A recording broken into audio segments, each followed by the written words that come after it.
போராட்டம் பண்ண முடியும் எங்களால. என்னடா நினைச்சிருக்கீங்க நீங்க?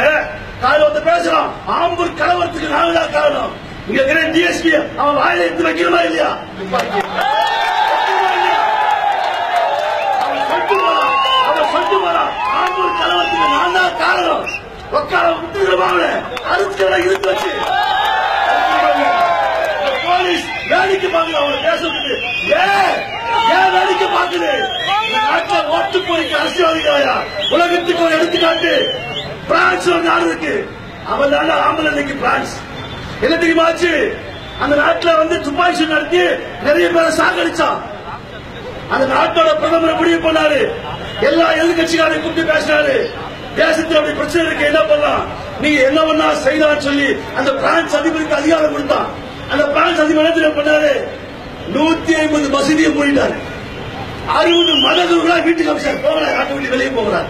ஏன் இந்த நாட்டில் இருக்கிற மாதிரி எச்சப்பொறிக்கு ஓட்டுக்காக கருணாநிதி இல்ல, இந்த நாட்டில் இருக்கிற மாதிரி ராகுல் காந்தி சோனியா இல்ல, இந்த நாட்டில் இருக்கிற மாதிரி ராமதாஸ் வைகோ இல்ல. எங்க பிரான்ஸ்ல இந்த நாட்டில் ஓட்டு பொறுக்கி கருணாநிதி மாதிரி பிரான்ஸ் எதிர்கட்சி இல்ல, தலைவர் இல்ல. யார் தெரியுமா?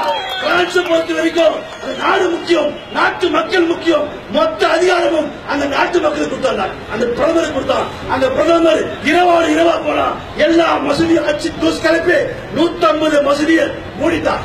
புடுங்குற போய் தாமமுக கல்வி சமாஜ் 50 பிளைட் ஏறி பிரான்சுக்கு போய் ஆர்ப்பாட்டம் பண்ண ஒருக்கி போயில. இங்க வந்து ஆர்ப்பாட்டம் உங்களை வேற மாற நிறுத்தி கேட்கிறேன். நாங்க என்ன பண்ணுவோம்? ஒரு மயிரை போட முடியாது தமிழ்நாட்டில் உங்களால. இருந்தது நாங்கள் அதிகம் தமிழ்நாட்டில். எங்க வரலாறு சொல்லு வச்சுக்க, எங்க வரலாறு இளைஞர்களுக்கு சொல்லிக் கொடுத்தோமா? தாங்க மாட்டேங்கிறீங்க யாருமே. மறக்க முடியுமா? மறக்க முடியுமா? யாரா ஏமாத்துறீங்க? இன்னைக்கு தமிழகம் அமைதியா இருக்கு. இந்த அரசியல்வாதிகள் கருணாநிதி, ஜெயலலிதா, ராமதாஸ், வைகோ, இந்தியாவில் அத்தனை எதிர்கட்சி தலைவர்கள் சேர்ந்து மோடி கிட்ட அதிகாரம் கொடுத்துப்பாங்க. மோடி கிட்ட அதிகாரம் கொடுத்துப்பாரு.